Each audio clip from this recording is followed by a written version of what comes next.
Alright, we've got a linear fusion rifle inspired Grandmaster this week because they're surging, of course, as well as arc and solar with overcharged weapons and arc threat. We're using Stormcaller with Centrifuge and Falling Sunstar to really benefit from the seasonal artifact, and we're using basically a surge slash font build, so we're just gathering armor charge so that we can get quad 100s. We're using unfortunately, Chaos Reach is pretty horrible. Needs a buff, but Pulse Grenades are good. Arc Soul and Electrostatic Mine, those are obviously the main features of Stormcaller. You know, a couple things that we can't really get on Prismatic outside of Getaway Artist. Spark of Resistance, which is, Facet of Protection from Prismatic, then Spark of Shock, which is Facet of Dominance, and we've got Magnitude to extend the duration of our Pulse Grenades, as well as Spark of Recharge. You can also use Discharge if you want more traces. Either one's going to give you more ability regen. We're using Reconstruction and Vorpal on our Succession to one-shot barrier champions, right? And then Centrifuge, obviously, here with the Catalyst. It allows you to overcharge it without running around like an idiot in Grandmasters to get a buff. You can just get amplified, right, which you can easily do on Stormcaller. And then Line in the Sand, which was the main reason for this video, because I finally got the God Roll that I was chasing, which is a double damage perk. This is the single highest double damage perk or damage in general that you can get on any linear fusion rifle in the game as far as DPS goes, right? Because Deconstruct is a 40% damage buff versus vehicles and constructs, and we're in a fallen mission, so there's lots of those. And then Bait and Switch for 30%, right? So they stack multiplicatively. And then, like I said here, I'm just going over the combat mods. You can take a screenshot or go back and check, but I'm going to cover all this briefly, and then I'll show you the flawless gameplay. Which I was able to get just with 2 runs last night. It's not a solo flawless, but it's just, basically I just wanted to go in there. I wanted to check Devil's Lair off my box so I can guild Conquer, and so that I can test Line in the Sand versus Walkers, basically. And see if it worked versus the Servitors as well, right? So the Seasonal Artifact mod here, this is how you would set it up on a core build, right? We're not using Prismatic, we don't need Transference. We're using all arc stuff, so Galvanic Armor, what's the new one, Shock and Awe, right? So more Jolt, right? More Ionic Traces for Electrostatic Mind, and then Sustained Fire, and the other one that auto-loads your targeting autoloader for Centrifuge, right? So it means we can really lean heavily into just using Centrifuges as our bread and butter weapon for the Nightfall, so we can just, be super tanky, set off Shock and Awe explosions all over the place, feed ourselves Ionic Traces. I'm just showing you briefly what the wild style grenade launchers that I have here. So I wanted something like Wilderflight, right? So the Wilderflight that I use is quick launch, disorienting, autoload, and holster, and Vorpal. So I was farming for the same role on the wild style, right? Obviously being the solar version. And instead of having autoload and holster, it has Reconstruction, which I finally got. I'll talk a little bit more about that as the video progresses here. We've got in Fireteam Finder an Inmost and Spirit of Contact Titan, which is actually what I was going to run this Nightfall with originally, just to get Devil's Lair out of the way. But I thought, Spirit of Contact and Inmost, not, this isn't necessarily outside of like the first major encounter in the Nightfall where you have like all the overloads and everything, versus the Hive and the Fallen, like kind of that war zone. Outside of that zone, like playing close quarters isn't necessarily optimal, and there's a lot of flying targets as well, so Consecration's not going to help you versus Sepix Prime or all of his shielding servitors, right? So, and I wanted to focus the build on Line in the Sand, and I kind of wanted to use Centrifuge as well, so I just kind of decided that I wanted to go play on my Warlock, because I think it is the best ranged arc subclass in the game, generally speaking, because you got the Healing Rift, you got the Arc Soul, you got Ionic Traces all over the place, right? It's a very cohesive subclass. In fact, I did the entire campaign, the Final Shape campaign solo on Legend difficulty with this build, right? I wasn't using this weapon setup, obviously, but I was using Falling Sunstar on Stormcaller, and then occasionally I would switch out to, like, I think when I got access to Prismatic and Transcendence, I had a Getaway Artist build ready to go, so I used both of them to do the campaign. And it's just well, I mean, this is what I did with my you may have noticed I've got the Solo Flawless emblem for Ghosts of the Deep on my Warlock. It's because this is the character that I did the Solo Flawless on, and I actually did it on Stormcaller. I did the whole dungeon on Stormcaller, right? No Well of Radiance, no Devour, just Stormcaller, with a mix of the Stag and Geomag stabilizers.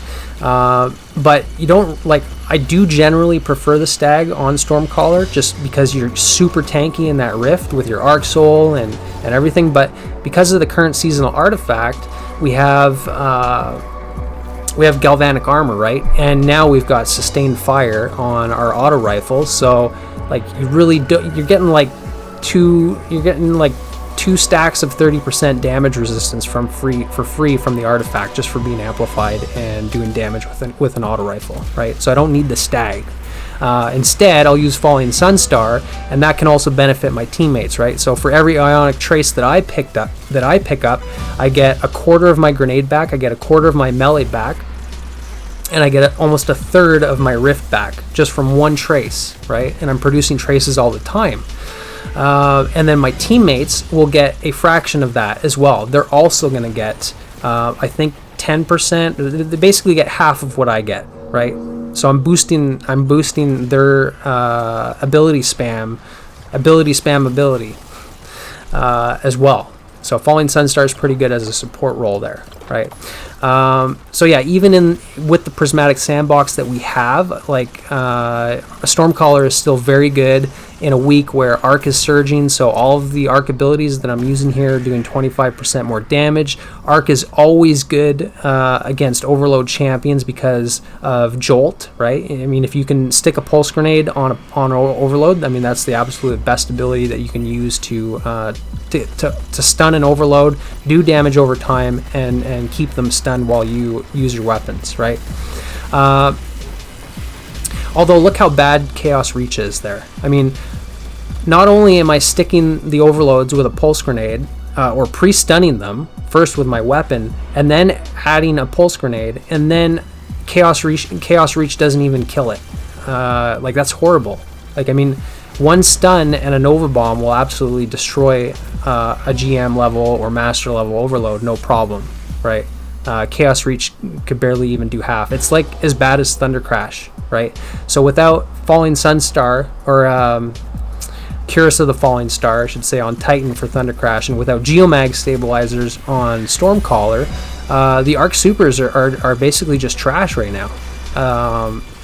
So yeah, I definitely cannot vouch for the Super, right? That is the absolute worst part about this build. Everything else is really good. Survivability is good, ability spam is good, utility is good for stunning champions.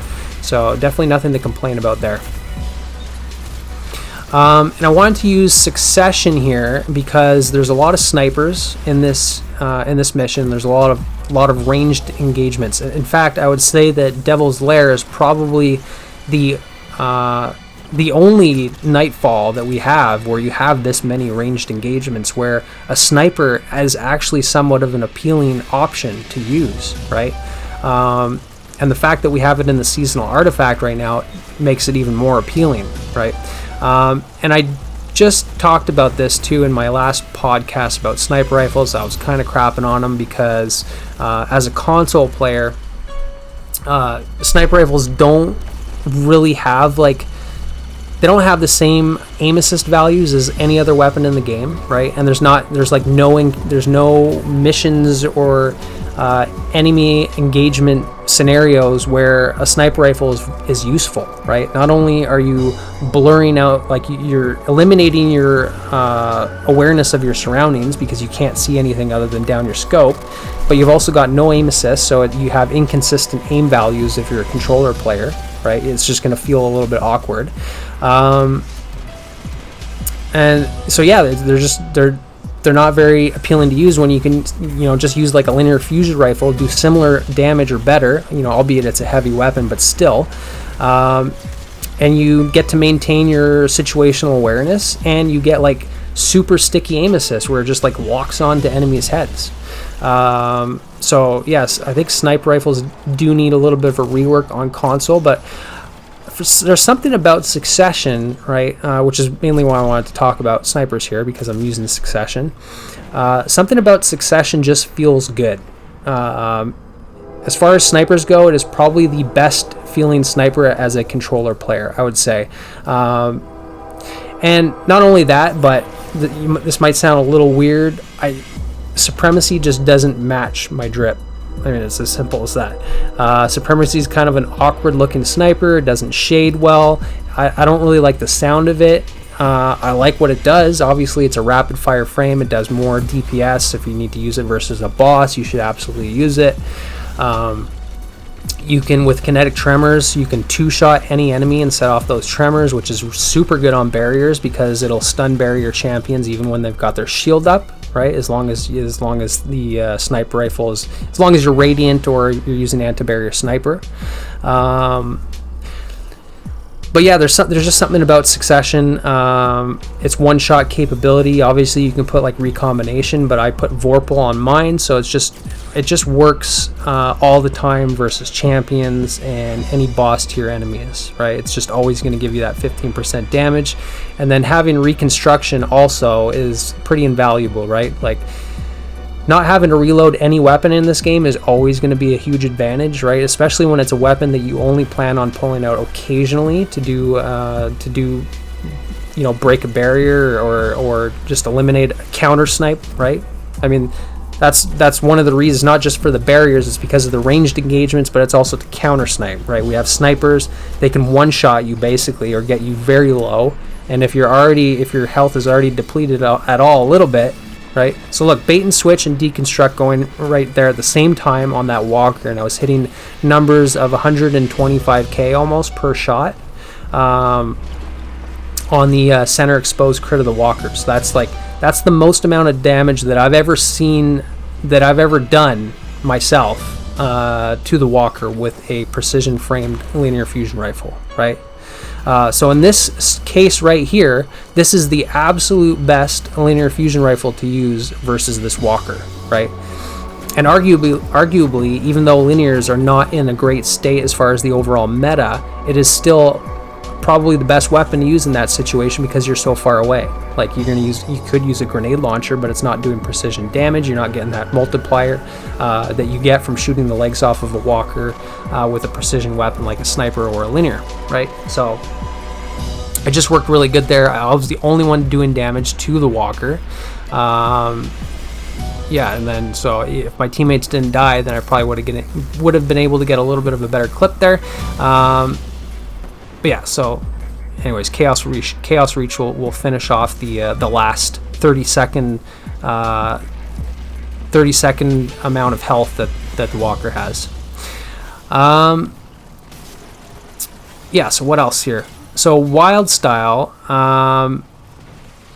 right, so the role that I was going for, and what I don't know what you're farming for this week, but if you're farming for anything, but I guess the story here is I put up a video like 6-7 weeks ago whenever Falling Saber was in rotation the first time.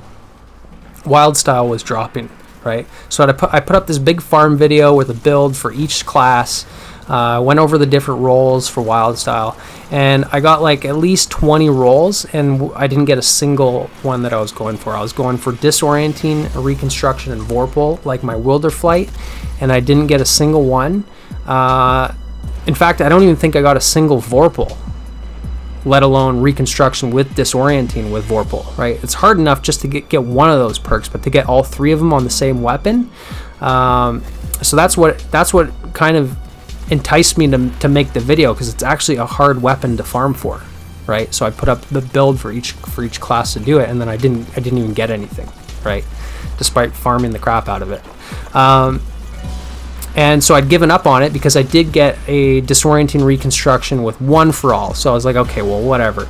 I'll just settle for One for All. I'll invest my materials, my, you know, two Ascendant alloys and like 70 enhancement cores and half a dozen prisms and 200,000 glimmer or whatever it costs to fully enhance an adept weapon, right? It's a lot.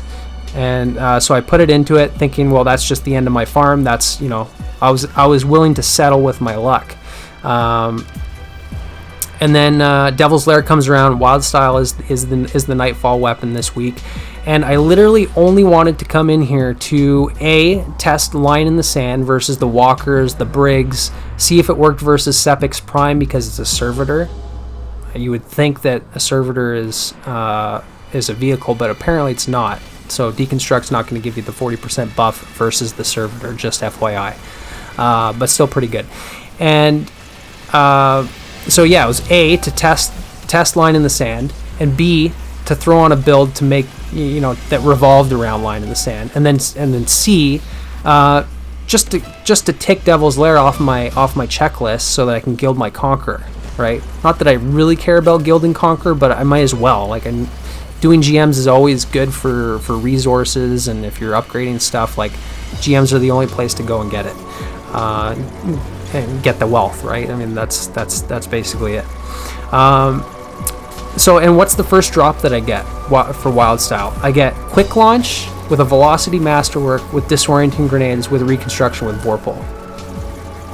So, and then I ran this again because my gameplay wasn't very good, and I just wanted to optimize the build a little bit. So I think I was using like double primary weapons in the first run with Blast Furnace with Kinetic Tremors, and I wanted to run a Sniper just so I'd be like, you know, I'll have a special weapon, a primary weapon, and a heavy weapon, obviously. But yeah, so I just wanted better gameplay. I was kind of having a little bit of fun, not gonna lie. So I do this run right here, and what do I get as my drop? I get another Wildstyle with Disorienting Reconstruction and Vorpal. Like, yeah, and a Velocity Masterwork with Hard Launch, right? So it was a little bit more redundant than the first one because Quick Launch is better, right? Because no matter what, I was getting 100 velocity. So better off with Quick Launch than Hard Launch in that case, because then with Quick Launch you're also getting handling and some other bonuses to your stats, right? Whereas with Hard Launch you just kind of have wasted velocity stats. But yeah, so the moral of the story is, if you're farming for something, just don't think about it. Just act like you're not, I guess. Do something else, and maybe it'll just land in your lap like that. But yeah, so that was pretty good. And this was after finally landing my Line in the Sand. Like, I literally got Line in the Sand with Deconstruct and Bait and Switch before I ran Devil's Lair. So I guess I'm just going through one of those phases where I've got some good RNG. But yeah, on the note of farming for Line in the Sand, though, obviously you can get it by focusing Echo's engrams at the helm with failsafe, right? You can just spend 1 engram to focus get a 1 out of 5 chance at any of the Cast No Shadows weapons, right? The Saint 14 weapons, or you can get or you can just directly focus it for like 4 engrams, right? So technically you have you'll be slightly or more optimal with your spending your engrams if you just directly focus Line in the Sand. But maybe you're farming for, you know, a bunch of different weapons like a Martyr's Retribution with Heal Clip and Incandescent, right? But there's a strat. It's not an exploit. It's not even really a cheese. It's actually something that Bungie just put in the game as an option for you to do legit, where you can just farm double rolls on your Cast No Shadows weapons from Enigma Protocol. So the thing is, you know, when you do Enigma Protocol, you beat the first section where you get to the center room and you get a chest, right? So it's the first chest, and then you have the option to rally and proceed to basically do like another section of the mission where you can eventually get better rewards like alloys and stuff. But the first chest is going to drop you double perks on a Cast No Shadows weapon, right? It does this once per week. It's supposed to. You're only supposed to get 1. But there's an option then to wipe and restart for a better time, right? And if you do that, you can get unlimited double perks, right? The key is just never hit the rally flag and never do the other section. Just always wipe after you get that first chest, and you'll get double perks. And getting double perks on a Cast No Shadows weapon is like getting four rolls in one, right? Because it increases your chances. Anyways, that's it for the video. Hope you enjoyed, and I will see you in the next one. Take care.